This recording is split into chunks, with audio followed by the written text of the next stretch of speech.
प्रभु सुदशरथ अजर बिहारी।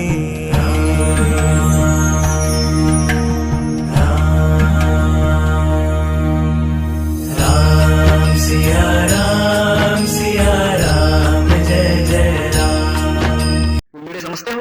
म्हणजे चिंध्या विकणारे त्याला कुंजडा म्हणतात. जे चिंध्या वगैरे विकतात, कागद भंगार, त्याला कुंजडे म्हणतात हिंदीमध्ये. हीरे की गाठड़ी कहा न पूरी, जहां कुंजड़ों का हाट, चुपचाप से चल पड़ो बंदे, मांगो अपनी बाट। वहां हीरे नहीं खोले जाते क्योंकि वो उसके खरीदार नहीं। ऐसे सभी शिष्य उसके खरीदार नहीं होते। सब शिष्यों के मन में वह प्राप्ति की इच्छा नहीं होती। बस ये चाहिए, वो चाहिए, ऐसा चाहिए, वैसा चाहिए, बाबा ने ये कर देना चाहिए, बाबा ने वो कर देना चाहिए, बाबा के पास गए तो धंधा चलना चाहिए, बाबा के पास गए तो बच्चे होने चाहिए, बाबा के पास गए तो फिर 10 प्रकार की सुख समृद्धि आ जाना चाहिए और कुछ नहीं, बाकी कुछ नहीं चाहिए। शिष्य को वो कभी नहीं कर पाएगा। जो बात है उस शिष्य के पास कभी नहीं, क्योंकि वो चिंधियों का व्यापारी है, कुंजड़ा है वो। उनको नहीं दिया जाता कभी ज्ञान, ज्ञान उसको नहीं दिया जाता। समझ लेना कि वो शिष्य इसका अधिकारी भी नहीं है। इसीलिए बहुत से शिष्य गुरुओं के पास रहकर सिद्ध गुरु होते हैं, फिर भी वे शिष्य सिद्धता को नहीं पहुंचते। इसका कारण यह है कि वह चिंधियां बटोर रहा है, चिंधियों का व्यापारी है, फटे पुराने कपड़ों का व्यापारी है। वो हीरे लेकर क्या करेगा? हाँ, उसके हाथ में हीरा देकर वो क्या करेगा? एक धनगर था, उस धनगर को कहीं रास्ते में हीरा मिल गया। हीरे का बहुत प्रकाश होता है, रात में भी वो प्रकाश दे सकता है, बड़ा प्रकाश हो रहा था। धनगर ने सोचा कि मेरी बकरियां रात को चलती हैं, खेती में उनको दिखाई नहीं देता, अगर ये उनके गले में बांध देता हूं तो लाइट चलती रहेगी। उसने क्या किया, जो हीरा था, एक मेंढी जो रहती, मेंढी समझते ना, भेड़, उस भेड़ के गले में बांध दिया और वो भेड़ उस प्रकाश में चलने लग गई। चलती थी, उस हीरे की कीमत कितनी और भेड़ के गले में बांध दिया। सोचने वाली बात है ना, भेड़ों के गले में ज्ञान दिया जाता है क्या? इसलिए कहते हैं कुछ कुछ साधन ऐसे होते हैं जो शिष्यों के सामने नहीं खोले जाते। शिष्यों के सामने नहीं, और खोल भी दो तो शिष्य को, शिष्य है ऐसे शिष्य हैं जो गुरु को मार खिलवा देते हैं। हाँ, गुरु की पिटाई हो जाती है। कभी शिष्य के सामने कभी पूरा ज्ञान नहीं खोलना चाहिए जब तक वो उसके योग्य न बनता हो। एक छोटा सा दृष्टांत कहता हूं। मेरे अच्छे निकटतम, जिनको मैं गुरु ही मानता हूं, जिनका नाम है बाबूराव भोजनी, मैंने जिससे भी कुछ अच्छी बात सीखी है वो मेरा गुरु ही है। भले ही मैं उनका दीक्षित नहीं हूं, पर शिक्षित जरूर हूं। शिक्षित हूं, दीक्षित नहीं हूं। मैंने उनसे कोई दीक्षा नहीं ली, परंतु शिक्षा बहुत ली है। दीक्षित नहीं परंतु शिक्षित हूं। उन्होंने दृष्टांत मेरे लिए कहा था जीवन में। उन्होंने कहा बाबूराव भोजनी ने कि गुरु और शिष्य जा रहे थे, जाते समय एक नगर में ऐसा महाद्वार देखा, जैसे ये महाद्वार है, श्री कृष्ण महाद्वार, महाद्वार देखा। उस महाद्वार पे एक तांबे का पत्र लगाया हुआ था, ताम्रपत्र लगाया हुआ था। उस ताम्रपत्र पे लिखा हुआ था, जो कोई इस ताम्रपत्र को स्वर्णमय बना देगा, सोने का बना देगा, उसे राजा अपना आधा राज बख्शिश दे देंगे।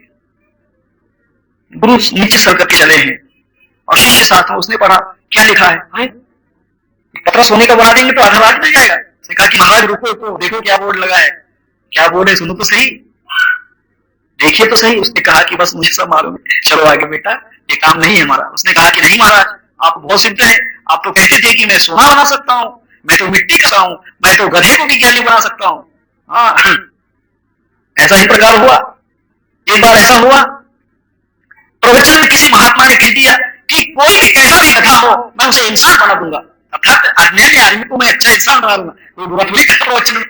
अब एक कुम्हार ने सुन लिया, कुम्हार था घड़े बनाने वाला, उसने सुन लिया कि वाह, गधे को इंसान बना सकता है, तो मैं तो अकेला दिन भर घड़े बनाते रहता हूं, मेरे पास एक गधा है, इस गधे को अगर मैंने इंसान बना दिया तो कितना अच्छा हो जाएगा। दूसरे दिन गधा कराया, महाराज आपके चरणों में नमस्कार करता हूं, चरण लागो। प्रणाम किया, बोले भाई क्या बात है, आपने कल प्रवचन में कहा था, जैसे आप कहोगे महाराज, आपने तो कहा था कि जमीन से ऊपर उठ सकते हैं, फिर हमको सिखा दो। रहने दो बातें, अभी काम का नहीं है वो। उन्होंने कहा कि महाराज आपने तो कहा था कि गधे को मैं इंसान बना दूंगा, मेरे गधे को भी इंसान बना दो। उसने सोचा कि कैसा आदमी, मुझे तो गधा ये नहीं लगता, गधे को कुम्हार लगता है, गधा गधा नहीं है, ये गधा लग। लेकिन क्या करें, बात में फंस गए थे गुरु महाराज। उसने कहा कि ठीक है तुम्हारा गधा रहने दो, 8-10 दिन में इंसान बना दूंगा, लेकिन एक बात है याद रखना, इससे गधा नहीं मिलेगा। अरे गुरु महाराज, गधा अगर इंसान बनता है तो मैं क्यों भला गधे को मांगूंगा, मेरा तो पुत्र है, मेरे बेटे जैसा है मेरा गधा। ठीक है, 8 दिन के बाद तुम्हारा जो गधा है वो अच्छा इंसान बन जाएगा, पढ़ा लिखा चतुर बन जाएगा, ज्ञानी बन जाएगा। बोले ठीक है, ठीक है। गधा वहीं छोड़ दिया।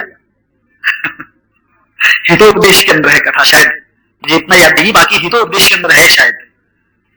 तब गधा छोड़ दी। गुरु महाराज ने सोचा कि क्या किया जाए, उसने उस गधे को दूसरे गांव पहुंचा दिया। 8 दिन के बाद में कुमार आया, महाराज मेरा गधा इंसान बन गया। उसने बोला कि नहीं भी कैसे बोलूं, नहीं बोलता हूं तो प्रवचन झूठा होता है, भक्ति का ज्ञान झूठा होता है। उसने कहा कि हाँ भाई हाँ, तुम्हारा गधा तो बहुत होशियार निकला। अरे इतना होशियार निकला, इतना होशियार निकला कि IAS ऑफिसर बन गया। हाँ क्या बात करते हो, कलेक्टर बन गया। अरे हाँ भाई, तुम्हारा गधा जो था ना, बस मैंने उसको 7-8 दिन पढ़ाया और वो कलेक्टर बन गया। बस बस बस बस बस, मेरा पुत्र कलेक्टर बन गया, इससे बढ़कर और क्या चाहिए। घर पे गया, नए कपड़े पहने, नई धोती वगैरह पहनी, नया साफा बांध लिया, सब कांधे पे रुमाल रख लिया, अच्छे कपड़े पहन ली और सीधा कलेक्टर ऑफिस। कलेक्टर ऑफिस पहुंच गया। इसीलिए तो कहते हैं कि ज्यादा ज्ञान बदलाना गलत है, मार खाना पड़ती है। देखिए बात कैसी है हितोपदेश में, कि ज्यादा ज्ञान भी नहीं बदलाना, नहीं तो मार खा जाओगे। न दृष्टांत तो इसका है ताम्रपत्र का, लेकिन उसके बीच में दृष्टांत आ गया हितोपदेश, ऐसे कह रहा हूं कि ज्यादा ज्ञान भी नहीं बदलाना, नहीं तो वो अज्ञानी अपने को मार खा देता है। प्रकार ऐसा हुआ, ये गया सीधा कलेक्टर ऑफिस में। कलेक्टर अंदर बैठे हुए थे। उसने कहा कि क्यों नहीं गए, अरे तू कलेक्टर बन गया, अपने बाप को भूल गया। कलेक्टर बोलता है मेरे पिता तो मुंबई में रहते और ये तो पूरा बात, ए भाई तू कौन है। वाह वाह वाह बेटा, इतनी दिन घास खाई मेरे यहाँ पर, मिट्टी धोई भूल गया, रोज बांट के रखता था मैं तुझे, अब जरा अप टू डेट बन गया। गुरु महाराज ने तुझे गधे से इंसान बना दिया, इसका मतलब यह है कि तू अपने बाप को भूल जाए। तो बोला अरे वाह वाह, मैं आदमी तो मुझे बड़ा अपमानित कर रहा है। ऑफिसर बैठे हुए, उसने कहा कि क्या बात है कलेक्टर साहब, क्या आपके पिता है। यार कहा मेरे पिताजी हैं, मेरे समझ नहीं आता कि बुद्धू है कौन। उसने कहा कि आप भाई पिताजी इधर आओ, क्या बात है। किसने कहा कि मैं गधे से कलेक्टर बन गया। अरे गुरु महाराज ने कहा, और कौन कहेगा, गुरु महाराज ने तो आपको गधे से इंसान बनाया, कलेक्टर बनेगा, IAS बनेगा। अच्छा तो आपके गुरु कहाँ है, चलो मुझे लेकर। सीधा गया कार लेकर, जहां पर महाराज बैठे हुए थे, प्रवचन कर रहे थे। महाराज उतरा भी चाहिए, आपने गधे को इंसान बनाया। तो ईमान निकाल ली महाराज की किसी पुलिस कटरी निकल गई। इसीलिए ऐसा ज्ञान नहीं दिया जाता। उन्होंने कहा कि बेटा चलो आगे, कहा सोने बिने के चक्कर। महाराज आपने तो कहा था कि आप सोना बना सकते हैं, चाहे वो कर सकते हैं, आपके पास तो पारस भी है, सब कुछ है, फिर इस तांबे को क्यों नहीं सोना बना सकते। बना सकते हैं लेकिन कौन झंझट में पड़ेगा, जाने दो। उसने कहा कि नहीं महाराज, अगर आप कभी इसको सुनेगा नहीं बनाओगे तो फिर तुम्हारी मेरी नहीं, मैं दूसरा गुरु कर लूंगा जाके सामने में। गुस्सा मत आने देना महाराज, गुस्सा मत आने देना, ये बात है। थोड़ा सा निर्बाध का दृष्टांत मैं नाम से क्यों कहता हूं कि आपके मन में जो भ्रम है, डरा दिया गुरु को। कमजोर गुरु होता तो डर जाता है, अरे बाप रे शिष्य तो वहां जाना चाहते हैं, शिष्य तो दूसरा गुरु करना चाहते हैं, झटना पड़ता, ओ बालूजी मत जाना रे मेरे बाप, रुक जा रे मेरे बाप, ऐसा हो जाता। लेकिन नहीं, समझदारी की बात है, ऐसा नहीं चलता है। परंतु गुरु जो था शिष्य की भीड़ लेने वाला था, उसको ऐसा लगा कि और शिष्य कहां मिलेंगे। उसने कहा कि भाई तू मुझे छोड़कर जाना चाहता है, गुरु का त्याग करना चाहता है, दूसरे गुरु के जाना चाहता है, ठीक है मैं सोने का बना देता हूं, परंतु एक काम है भाई, मुझे स्नान करना है, स्नान करने के पहले मैं कुछ वनस्पति कूटता हूं, फिर मैं स्नान करूंगा। जब तक तुम वो तांबे का पतरा जो है उस पत्ते को सफा करो, फिर मैं इसको सोना बना दूंगा। अच्छा, कुछ वनस्पतियां लाए, उस शिष्य के हाथ से पत्ते लाए, कुछ टूटने लगाए और कहा कि अच्छा मैं स्नान करता हूं, जब तक तुम वो तांबे का जो पतरा है उसको पहुंच कर सफा करो। अब उस शिष्य ने क्या किया, वो पत्ते जो थे टूटे हुए, जड़ी बूटी थी, उसे उसको साफ करने लग गया। वो स्नान कर रहे थे, जैसे उसने उस पत्ते को उस पर घिसा, वो अपने आप सोना हो गया। पहले बार खड़े थे, ए भाई नीचे उतरो, तुमने इसको सोने का बनाया है, चलो महाराज के पास। उसने कहा कि आधा रात तो नहीं मिलता, नहीं राजा के पास। राजा ने कहा भाई आपने सोने का बनाया, हाँ बन गया, क्यों, उसमें क्या बात है, बन गया क्यों। हाँ वो तो ठीक है, आपको आधा राज दूंगा, लेकिन पहले वो पत्ते बतलाओ, वो जड़ी बूटी बतलाओ जिससे तांबा सोना बनता है। वो तो मुझे नहीं मालूम। हाँ नहीं मालूम, मन निकालो। उसने कहा कि भाई मुझे क्यों मारते हो, मैंने थोड़ी इन पत्तों को ढूंढा, पत्ते तो बदलाए थे मेरे गुरु ने। मेरे गुरु ने कहा था कि ये पत्ते तोड़ कर लाओ, मुझे तो पत्तों का नाम भी नहीं मालूम, मेरे गुरु ने उन पत्तों को मुझे कूटने लगाया, पत्ते वहां पर घिसने लगा है, और वो कैसे सोने का बन गया मुझे नहीं मालूम। अच्छा तो तुम्हारे गुरु के पास ये विद्या है, पकड़ो गुरु को। गुरु ने कहा कि नहीं, मैं अपात्र को ज्ञान नहीं दे सकता हूं, स्वर्ण का ज्ञान अपात्र को नहीं दूंगा। गुरु की ऐसी पिटाई की, ऐसी पिटाई की, ऐसी पिटाई की कि गुरु शिष्य बना मैं ही भूल गए, बहुत बड़ी आ रहा हूं। आई बात समझ में? इसीलिए थोड़ा विचार करना पड़ता है, शिष्यों को क्या ज्ञान देना है, क्या नहीं देना है। शिष्य तो नादान होते हैं, शिष्यों के बातों की भीड़ में नहीं आना चाहिए, शिष्यों के कहने में नहीं फंसना चाहिए, क्योंकि शिष्य अज्ञानी होते हैं, ये बात है। इसलिए नीति शास्त्र जो है, मेरे बाबूराव भोजने जो थे, शिक्षा गुरु है, दीक्षा गुरु नहीं, उनका उपदेश मेरे ख्याल में है। उसने कहा कि कोई बात नहीं, शिष्य जाता है तो जाने दो, हाँ बहते को बह जाने दो, मत बतलाना ठोर, मान कहे से मान जा, नहीं तो दो धक्के दे और फेंक दे उसे गटर में, फेंक दे, कोई मतलब नहीं। ऐसे शिष्यों की आवश्यकता भी नहीं, ऐसे शिष्यों की आवश्यकता ही नहीं रहती है, क्योंकि वो शिष्य केवल इस गुरु का हित नहीं कर सकते, वो दूसरे गुरु का हित क्या करेंगे। जो सगी मां को नहीं पहचानता वो सौतेली के पक्ष क्या करेगा। सोचिए, थोड़ा आज आघात हो जाएगा आपके दिल पर, लेकिन मैं सच्चाई कह रहा हूं। जो सच्ची मां का त्याग कर सौतेली के पास जाएगा, जो सच्ची मां से प्रेम नहीं कर सकता है, वो सौतेली मां के गले में कब तक लग कर रहेगा, एक ना एक दिन उस मां को भी त्याग देगा। इसलिए ख्याल कीजिए, उधार शिष्य नहीं लेना चाहिए, उधार शिष्य नहीं लेना, क्योंकि सौतेली मां कितना भी अपने पास उसको प्रेम लगाए, है ना। यशोदा ने कितना प्रेम किया कृष्ण के ऊपर, बहुत प्रेम किया, पूरा जीवन भर, छोटेपन से लेकर तो बचपन, थोड़े कृष्ण बड़े हुए तक इतना प्रेम किया उसने, सारे जीवन यशोदा जी ने उस कृष्ण के लिए लगा दिया। परंतु आखिर कृष्ण ने जो छलांग लगाई, जाकर मथुरा से द्वारका में गए, यशोदा जी को भूल गए और देवकी के चरण धोने लग गए। देवकी को कहने लगे कि आप मेरी सगी मां हो। फिर उसके वचनों को पूरा किया, उसके मरे हुए 6 पुत्र जिंदा किए। बहुत सी बातें हैं, मैं आपको कॉन्ट्रेडिक्टरी बतला रहा हूं, इसके अंदर का जो कॉन्ट्रडिक्शन जो है, विषमता जो है, उसको समझाकर बता रहा हूं। तब ठीक है, तब इस प्रकार केवट जी जो है, उन्होंने भगवान को पार करवाया, गंगा के उस पार गए। गंगा के उस पार जाने के बाद उन्हें एक साधु मिले, गंगा के उस पार जाने के बाद उन्हें एक साधु का दर्शन हुआ, जिनका नाम था भारद्वाज ऋषि। भारद्वाज ऋषि के आश्रम में राम, लक्ष्मण और सीता जी रहे। भारद्वाज को बड़ा ही धन्य हुआ कि आज मेरे यहाँ राम पधारे हैं, स्वयं राम जी मेरे यहाँ पधारे हैं। मैं तो याद में उल्टे से सुनता था कि राम ऐसे हैं, अब मेरे यहाँ पधारे हैं। उन्होंने अपने आप को धन्य समझा। राम जी ने भी साधुओं का संग प्राप्त करके अपने वन के दुख को भुला दिया और बड़े आनंद के साथ उनके आश्रम में रहे। रहने के बाद फिर उन्होंने कहा कि हे प्रभु जी, अब हमें आगे जाना है। उसके बाद उन्हें त्रिवेणी नदी मिलती है, प्रयाग घाट जिसे कहते हैं, आज जिसे इलाहाबाद कहते हैं। इलाहाबाद में राम, लक्ष्मण, सीता जी पहुंचे, भारद्वाज जी साथ में ही थे। उसके बाद वहां पर स्नान किया त्रिवेणी में। मैं योग मार्ग में थोड़ा सा बतलाऊंगा इसके विषय में आपको, भारद्वाज कौन है, त्रिवेणी कहां पर है, आई बात समझ में। केवट तो मैंने बतला दिया, केवट गुरु को कहते हैं, जो उस पार लगा दे, जीवात्मा रूपी भगवान को उस पार लगा दे, क्योंकि जीव ब्रह्म है, जीव नहीं तो ब्रह्म विनाशी निर्वाण, नित्य न्यारा देह से देह कर्म सब जान, जीव ब्रह्म ही है। तो जो ब्रह्म को उस पार लगा देता है वो केवट गुरु होता है। तब कहते हैं कि उस त्रिवेणी में स्नान किया और बड़े अच्छे सत्संग हुए। राम ने कहा कि हे भारद्वाज जी, अब मैं आगे की तरफ जाना चाहता हूँ, इस त्रिवेणी से मैं आगे जाना चाहता हूँ। तब यमुना में स्नान किया। वहां पर 3 नदियां हैं, गंगा, यमुना, सरस्वती। गंगा में तो पहले स्नान कर चुके थे, फिर यमुना मिली, क्योंकि यमुना से संबंध राम को जोड़ना जरूरी था। अगले जन्म में यमुना से ही काम पड़ने वाला था।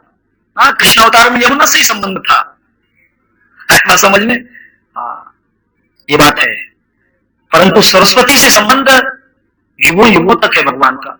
गंगा से संबंध भगवान का जो है, यमुना से कृष्ण अवतार में है, गंगा से राम अवतार में है, और सरस्वती से जो है, सरस्वती ज्ञान की विद्या को कहते हैं। जो विद्या होती है उसे सरस्वती कहते हैं। विद्या से संबंध भगवान का अखंड है। जैसे संसार बना है तब से भगवान का संबंध विद्या से है। इसीलिए सरस्वती में भगवान अहोरात्र स्नान करते हैं। जहां सरस्वती है भगवान उसमें डुबकी लगा देते हैं। जिसके पास ज्ञान है उसके हृदय में भगवान अपने आप डूबते हैं। गीता में कहा है भगवान ने, आर्त, अर्थार्थी, जिज्ञासु और ज्ञानी। ज्ञानी भक्त मुझे सबसे प्रिय है।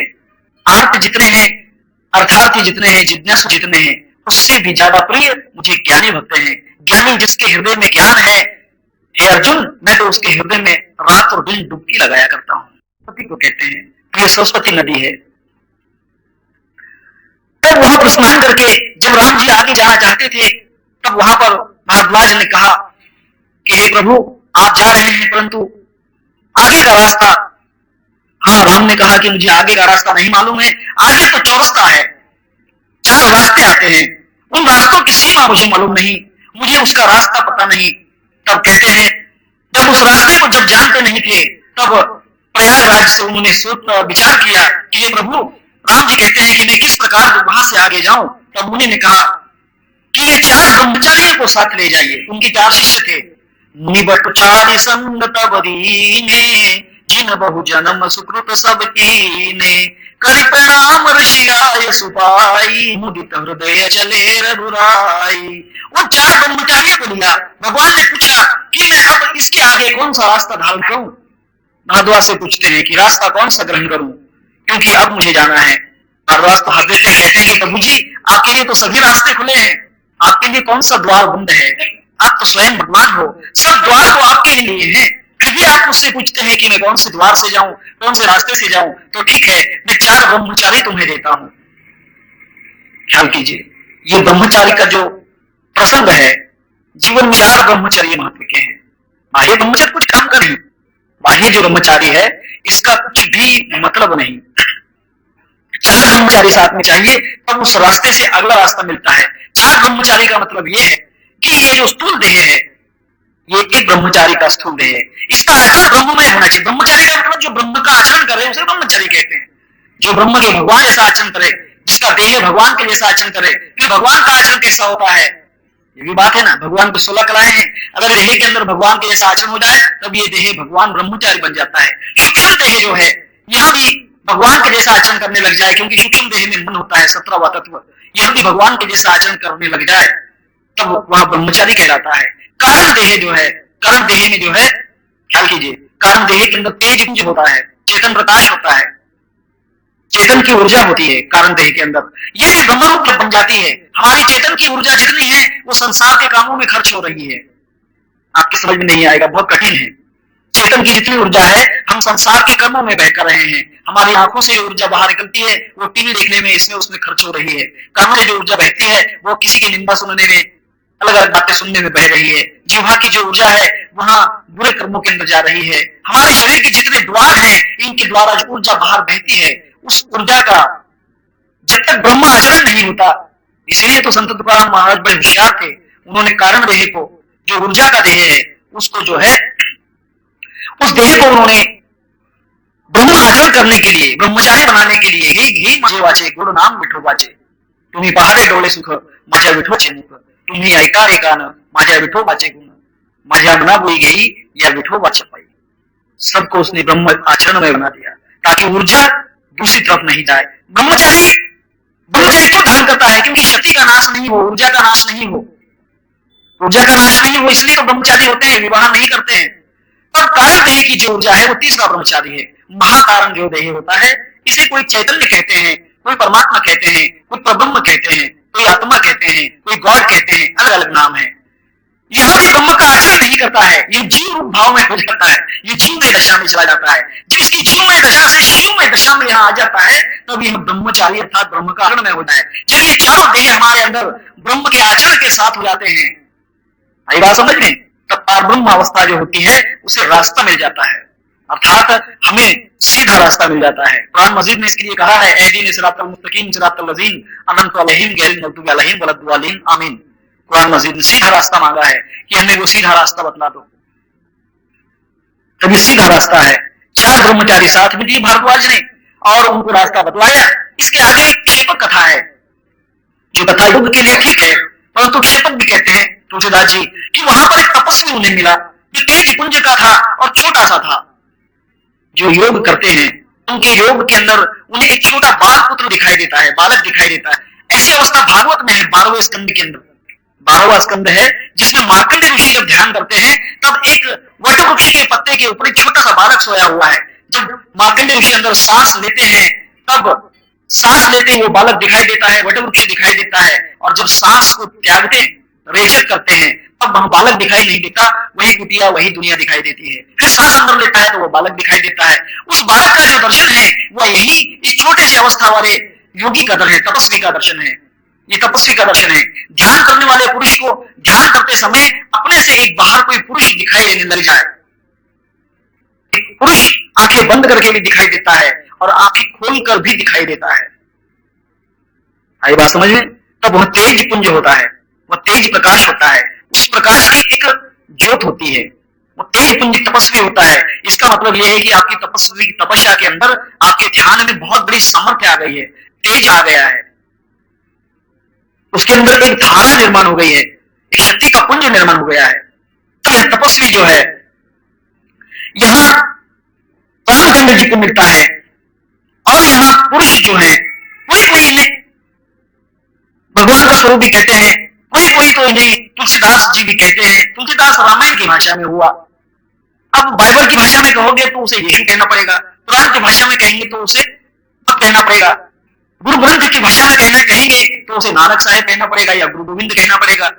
पारसी भाषा में कहेंगे तो उसे हमें जरतुष कहना पड़ेगा, बुद्ध की भाषा में कहेंगे तो सिद्धार्थ कहना पड़ेगा, अगर केवली की भाषा में कहना चाहोगे तो उसे महावीर कहना पड़ेगा, जिसकी उसकी दृष्टि है। परंतु यहाँ तेज पुंज है अलग अलग भाषा में। अब आप कहोगे कि ये रहता कौन है, ये दिखता कौन है? अगर आपकी तपस्या में, आपके ध्यान में बल है और जो तेज पुंज आपको दिखता है वहां आपको गुरु के रूप में दिखता है, वहां तपस्वी है, वो साधु है। गुरु के रूप में जब ध्यान में गुरु आ जाते हैं, सामने गुरु प्रकट होते हैं। इसलिए तो ध्यान मूलम गुरु मूर्ति, क्योंकि तेज पुंज है, गुरु की मूर्ति का ध्यान होना चाहिए। एक जगह गुरु गोविंद सिंह ने बहुत अच्छा कहा है, मैं एक ही चरण कहता हूं, ज्यादा नहीं। गुरु गोविंद सिंह ने, निश दिन गुरु भजन में सुरता क्यों नहीं जड़ा रे, निश दिन गुरु भजन में, क्या कहता है कि निश्चित गुरु का जो भजन है उसमें सुरता क्यों नहीं लगाई। सुरता का मतलब दृष्टि क्यों नहीं लगाई, लक्ष्य क्यों नहीं लगाया, गुरु को क्यों नहीं देखा। तो क्यों फिर दूसरे तत्व को देखना चाहता है, कोई प्रकाश देखना चाहता है, कोई ब्रह्म को देखना चाहता है। अरे देखना है तो गुरु को देख, ध्यान गुरु मूर्ति। ये तपस्वी है। रामायण में बहुत अच्छा कहा है, तो कहते हैं कि तेही अवसर एक तापसुआवा, तेज पुंज लघु बयस सुहावा, कबीर लखित गति वेश विरागी, मन क्रम बचन राम अनुरागी। वह जो तेज पुंज था, तुलसीदास बड़ा अच्छा लिखते हैं कि वह तेज पुंज प्रकाश था जिसको राम जी ने भी प्रणाम किया, राम जी को उन्होंने प्रणाम किया और वह राम जी के सामने आया है। यह योग की बात है, योग में ऐसे दर्शन हो जाते हैं गुरु के, आई बात समझ में, गुरु के हो जाते हैं। तब वैसी अवस्था जो होती है वह तेज पुंज अवस्था होती है। इसके बाद प्रभु रामचंद्र जी जब बहुत उसके साथ चले, तब कहते हैं कि उन स्थानों के साथ चलते हुए ये ब्रह्मचारी भी साथ में थे, वो तपस्वी भी साथ में था। उन तपस्वियों को, ब्रह्मचारियों को साथ में लेते हुए भगवान जब आगे गए तब एक वट वृक्ष की छाया लेकर भगवान ने वहां पर विश्राम किया। भगवान ने वहां पर विश्राम किया, अर्थात ध्यान करते समय हम बहुत देर ध्यान कर लेते हैं, तब हमारी सुरता थक जाती है, सुरता की गति थक जाती है, तब अपने आप ध्यान से हम फिर जागृत अवस्था में आ जाते हैं, फिर संसार को देखने लग जाते हैं। इसका मतलब वट वृक्ष की छाया में, ये संसार वृक्ष है, कोई इसे वट वृक्ष की छाया कहता है, कोई इसे अश्वत्थ वृक्ष की छाया कहता है ना। गीता में इसे अश्वत्थ वृक्ष कहा है 15वें अध्याय में, ऊर्ध्वमूलम शाखमस्तु अरसं प्राहुरं छंदांसि प्रणानि असंवेद सवेद। ऊर्ध्वमूल रूपी जो वृक्ष है उसकी छाया में जीवात्मा, अर्थात इस संसार की छाया में फिर वही कर्म, वही घूमना, वही फिरना, वही प्रवचन, वही कीर्तन, वही सत्संग, फिर वही लोग, उनसे मिलना, अर्थात वट वृक्ष की छाया में विश्राम करना है। ये वट वृक्ष है। राम जी वट वृक्ष के नीचे वहां पर विश्राम कर रहे हैं, तो वहां पर बहुत सी सेवा करने वाले लोग वहां पर इकट्ठे हो गए। सही बात है, कोई योग पुरुष करने वाला योगी जो होता है, योग करने वाला कोई योगी पुरुष जो होता है, तब संसार उसकी सेवा करता है। हरि भक्त के 3 गुण, हरि लागत पाए, खाने को अच्छा मिले, अंत वैकुंठ को जाए। जो ध्यान योगी होते हैं, जो भगवान का साक्षात्कार कर लेते हैं, उनके साथ ख्याल कीजिए, उनके साथ सबकी सेवा होती है, वे राम जी की सेवा ही करते हैं और राम जी संसार में फिर वट वृक्ष के जैसे संसार जो है उसके साथ विश्राम करते हैं। योगियों को अर्थात भक्तों को संसार में रहने से कोई प्रयोजन नहीं है, परंतु विश्राम कर रहे हैं। सहज चिए सहज चिदाने, हाँ सहज आना है, सहज जाना है, कुछ नहीं, विश्राम करने के लिए आए हैं। साधु जो आते हैं वे कोई काम के लिए नहीं आते, विश्राम के लिए आते हैं। इस संसार में विश्राम करना है उनको, वरना उनको तो उनके साथ 4 ब्रह्मचारी हैं, एक तपस्वी पुरुष है, गुरु भी साथ में है, हाँ गुरु भी जिनके साथ है, सब गुरु सारी खास्ता पाठी राखा, इतरांचा लेखा कोण करी, राजियाचे कांता काय भीक मागे। विचार कीजिए, तीसरे चरण में कहते हैं कल्प तरु तलवटी जो कोणी बैसला, अर्थात ये वृक्ष के नीचे जो बैठा है, गाय उन्हें सांगे सांग तया जो जी, क्या उसको कमी है। फिर वह पुरुष भक्त जो होता है, वह साधु जो होता है, कहिए उसे संसार में क्या कमी है। हर चीज प्राप्त कर सकता है, हर चीज का वह अधिकारी है, इसीलिए उसको राजा धीराज कहते हैं। बोलिए सिया और रामचंद्र की जय। इसीलिए उसको राजा धीराज कहते हैं, इसीलिए उसको राजा माना जाता है। लोग उसको महाराज कहते हैं कि जिसके पास में राजाओं का भी राज है। महा का मतलब ग्रेट, जिसको सुप्रीम पावर, उसे ही महाराज कहते हैं। नहीं तो आइए महापुरुष, बैठिए महापुरुष, ऐसा नहीं। पहले राज तो प्राप्त कर, राज प्राप्त होना चाहिए, उसकी फिक्र नहीं तो आजकल तो सब बातें ऐसी हो गई, पूछी मत। एक बार ऐसा हुआ, अमेरिका में एक व्यक्ति गया, मैं तो धर्मवाचक नहीं बोलूंगा, नहीं तो कहोगे कि सरदार के ऊपर जोत मार रहे महाराज, नहीं। ऐसे जोग में जो है कहते हैं कि सरदार का नाम लिया गया है, परंतु नहीं, मैं किसी का नाम नहीं लेता हूं। एक व्यक्ति था, अमेरिका में गया, अमेरिका में जाने के बाद में हर कोई आदमी उसे कहता है नमस्ते भैयालाल जी। और कहने नाम भैयालाल जी है, तभी तो करतार सिंह हो, कहनो नाम तो भैयालाल है। तो भैयालाल कमाल है। दूसरा आदमी गया, देखता और नमस्ते भैयालाल जी, कमाल है। दूसरा भैयालाल, और मेरा नाम करतार है, करतार हूं, पंजाब में रहूं। अरे कमाल है, आप मुझे भैयालाल क्यों कहते हो। उसने कहा कि भाई आप भैयालाल ही हो। अब एक नहीं, दो नहीं, हजारों लोग उसको भैयालाल कहने लग गए। आखिर प्रकार यह हुआ, पूरी बस्ती घूमकर जब आने के बाद में घर में बैठा तो उसने उसके मित्र से पूछा, अमेरिका के मित्र से, भाई ये बतलाओ कि सब लोग मुझे भैयालाल भैयालाल क्यों कह रहे हैं, मेरा नाम तो करतार सिंह है, फिर भी मुझे भैयालाल भैयालाल कह रहे हैं, ऐसे क्यों। उसने कहा कि अमेरिका में महामूर्ख को भैयालाल कहते हैं। बोलो जैसे आराम, जो महामूर्ख होते हैं उसको भाई। आई बात समझ में? नहीं आएगी समझ में।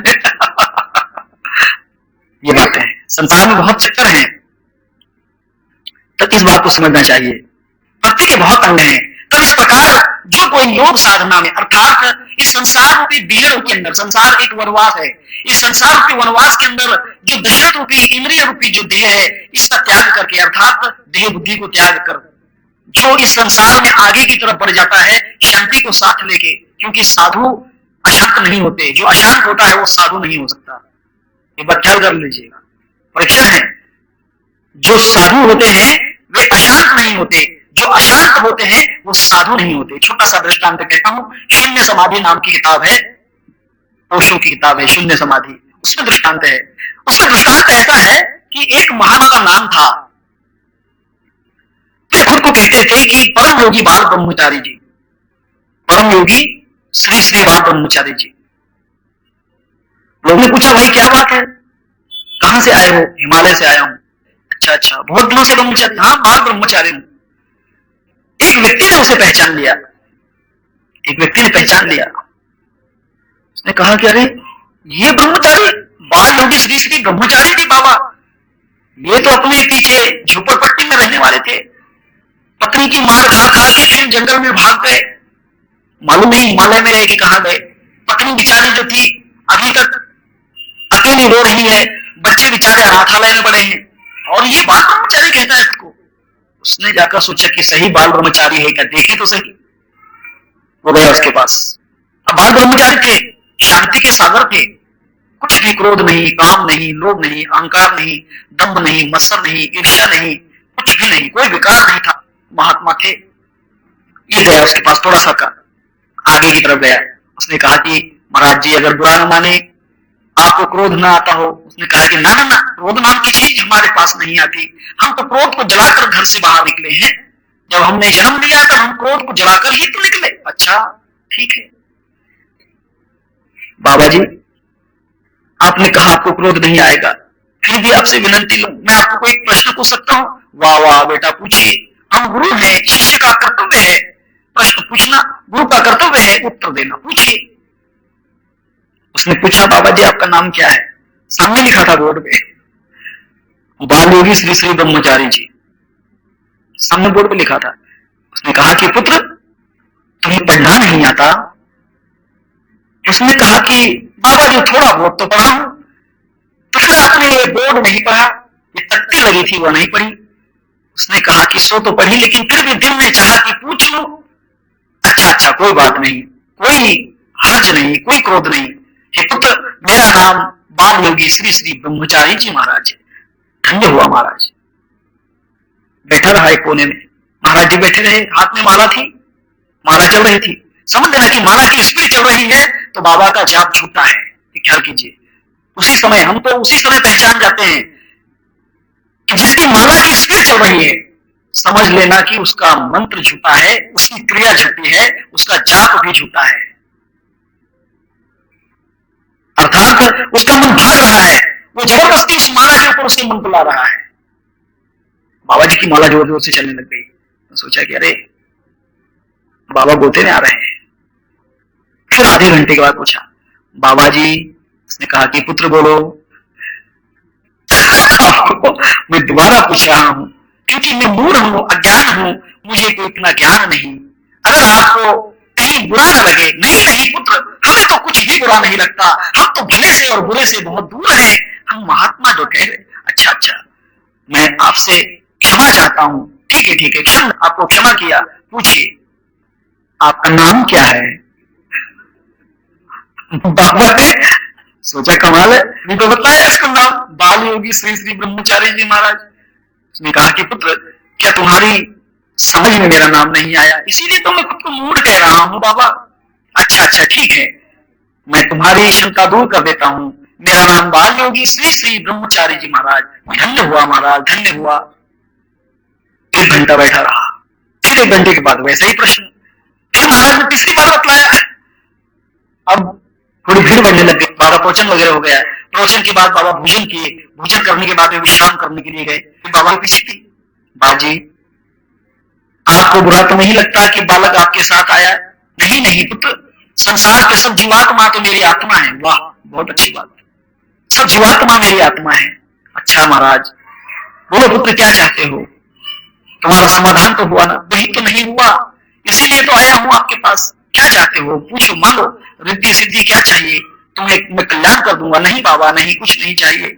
मूर्ख को क्या चाहिए? अज्ञानी को क्या चाहिए? पंछी को क्या चाहिए? एक तिल का एक दाना मिल जाए, अन्न का एक कण मिल जाए तो बहुत है। क्या चाहते हो पुत्र? तुम सुबह से मेरे साथ हो, सुबह से मेरी साथ में बैठे हो, क्या चाहते हो? बाबा कुछ नहीं चाहता हूं, मैं एक बार आपका नाम जानना चाहता हूं। अरे सवेरे 6 बजे से कितनी बार बता दिया होगा कि 50 बार नाम मतलब। अब सोने के समय भी वही नाम। बाबा जी ने सोचा कि ये मेरी मजा ले रहा है। उसने, उसके पास एक डंडा था। बाबा लोग वही इसीलिए डंडा रखते हैं, कोई ज्यादा परेशान करे, अगर शांति को भंग करे तो फिर डंडा बताना ही पड़ता है। डंडा रखना जरूरी है बाबा लोगों के पास। उसने डंडा लिया, दे फटाफट दे फटाफट दे फटाफट। लोग जमा हो गए, क्या हुआ महाराज क्या हुआ? देखो ना, तुमसे सवेरे से तंग कर रहा है, मैं परेशान हो गया इससे, मुझे इतना क्रोध आ रहा था, सवेरे 6 बजे से मुझे बार बार मेरा नाम पूछ रहा है, मुझे बहुत क्रोध आ रहा था। फिर ये कहता है कि बाबा मैं जान गया हूं, जहां शांति नहीं है वो साधु नहीं है, जहां साधु है वहां अशांति नहीं है। बाबा आपके अंदर का क्रोध नहीं गया, आपके अंदर का तिरस्कार नहीं गया, आपके अंदर का नाम का दम्भ नहीं गया। मैं समझ गया कि आप पिछले झोपड़पट्टी में के बाबा हो। उसने बोला कौन? मैं बताऊं बाबा, तुम्हारी पत्नी का नाम, तुम्हारे बच्चों का नाम। आज से 12 साल पहले तुम भाग गए थे पत्नी के हाथ से पिटाई खा के। उसने कहा आपको कैसे मालूम? वही हो ना? चुप रहे चुप रहे, किसको बोलना नहीं, वरना बाबा की पोल खुल जाएगी। ये बात है। इसीलिए जिसके पास शांति नहीं वो साधु नहीं। आई बात समझ में? और जिसके पास साधुत्व है उसके पास अशांति नहीं। साधु के लक्षण यही होते हैं। मुक्ताबाई बड़ा अच्छा कहती है, टाटीच्या भंग, संत तेची जाना जगी, दया क्षमा ज्याचे अंगी, लोभ अहंता नये मना, जगी विरक्त तुची जाना, यह परलोकी सुखी, सत्य ज्ञान जयाचे मुखी। उसने बोला है मुक्ताबाई ने, मिथ्या कल्पना मांगे सारा, टाटी उघड़ा ज्ञानेश्वरा। अब पर्दा खोलो, क्योंकि अंधेरे में तीर मत चलाओ महाराज, अंधेरे में तीर नहीं चलाना है, पहले साधु बनो। साधु बनना बहुत मुश्किल है, संसार में स्वाद होते हैं, 96 प्रकार के स्वाद हैं, उसे पाखंड कहते हैं। 96 प्रकार के पाखंड हैं। वो 96 प्रकार के जो पाखंड हैं, उनमें अगर किसी महाराज को, किसी महात्मा को स्वाद आने लग गया तो वह स्वादु है, साधु नहीं। 96 प्रकार के, कमलाकर महाराज को मालूम है, 96 पाखंड हैं। परमानंद भारती में है शायद, परमानंद भारती में कहा है कि 96 पाखंड इस संसार में फैले हुए हैं। जिसमें साधु किसी भी पाखंड को अगर अपना बना लेता है तो वह साधु नहीं रहता, उसमें साधुत्व नहीं आता। इसीलिए ये 96 पाखंडों से दूर जाना चाहिए। अब इनके नाम मैं नहीं कहूंगा, नाम कहूंगा तो संसार में कोई भी साधु के लायक आपको नहीं दिखेगा। बोलो जय सिया राम। बहुत कठिन है, रहने दीजिए। पर्दा जो उठ जाएगा तो भेद खुल जाएगा, पर्दे में रहने दो, क्योंकि बहुत कठिन है ये बात है। पर्दे में रहने दो, कोई बात नहीं। 96 पाखंड जो है वो मैं आपको प्रत्यक्ष नहीं कहता हूं, उसका कभी जिंदगी में आपके हाथों में परमानंद भारती की किताब आ जाए तो आप पढ़ लेना। पढ़ने के बाद आशे बाबा यांनी तर अशांतीचं घर धारण केलेलं आहे, फिर बाद में आपके समझ में आ जाएगा कि नहीं, ये बात नहीं है। साधु के लक्षण इसे नहीं कहते हैं। साधुत्ववाद क्या है? अगर साधु बोध, साधुत्ववाद जानना है तो संत गुलाबराव जी महाराज, ज्ञानेश कन्या, उनके बहुत किताब है साधु के ऊपर। साधु के लक्षण के लिए बहुत सी किताब हैं, वहां पढ़िए। ये बात है। नारद भक्ति सूत्र में भी साधु के लक्षण बतलाए हैं। नारद भक्ति सूत्र में साधु के लक्षण, भागवत में तो बहुत हैं, भागवत में तो साधु के लक्षण बतलाए हैं। उसमें एक सही साधु बतलाया है जय भरत जी, जो साधु का पूर्ण लक्षण है, जिसका शिष्य रघुगुण राजा होता है। साधुत्व के लक्षण उसने दिए हुए, मैं इसके आगे ज्यादा नहीं कहूंगा। 96 जो पाखंड हैं उनका आपको स्टडी करना है, मैं इसमें से एक भी नाम आपको नहीं कहूंगा। सियावर रामचंद्र की जय। हरे राम राम राम हरे हरे, हरे कृष्ण कृष्ण कृष्ण हरे हरे, हरे राम राम राम हरे हरे, हरे कृष्ण कृष्ण कृष्ण हरे हरे। श्री रामचंद्र भगवान की जय। ते 96 पाखंडबद्दल मला प्रश्न विचारायचा नाही बरं का माझं, ते फक्त तुम्ही अभ्यास करा, तुम्हीच तुमचं समजून घ्या, अलग लक्षामध्ये, कारण ते कठीण अभ्यास आहे।